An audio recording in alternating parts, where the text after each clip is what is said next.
Trump White House.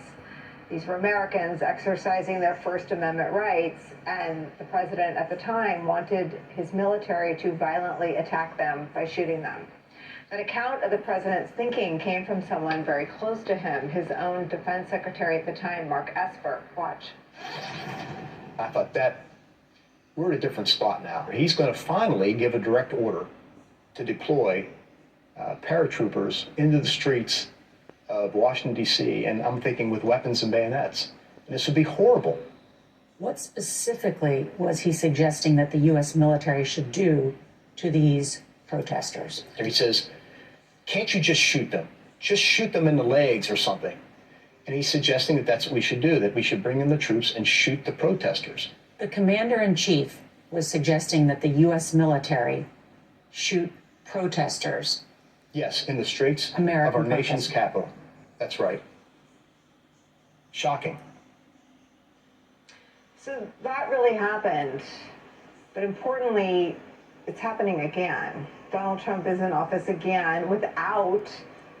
And he's deploying the military into a lot of streets. streets. Remember that, guys. Armed military troops now deployed to the streets of Los Angeles.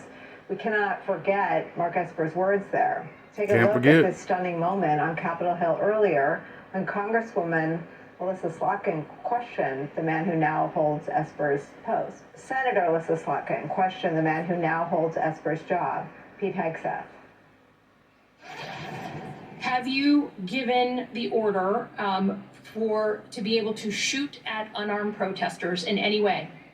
I'm just asking the question. Don't laugh. Like the whole country. And by the way, my colleagues across the aisle. What is that based on? What evidence would you have that an order like that has ever been given? Giving that order to your predecessor, to a Republican Secretary of Defense, who I give a lot of credit to because he didn't accept the order. He had more guts and balls than you because he said, I'm not going to send in a uniformed military to do something that I know in my gut isn't right. He was asked to shoot at their legs. He wrote that in his book. That's not hearsay. So your poo-pooing of this, it just shows you don't understand who we are as a country, who we are. And all of my colleagues across the aisle, especially the ones that served, should want an apolitical military and not want citizens to be scared of their own military. I love the military. I served alongside my whole life, so I'm worried about you tainting it. Have you given the order? Have you given the order that they can use lethal force against honor? I want the answer to be no. Please tell me it's no. Have you given the order? Senator, I'd be careful what you read in books.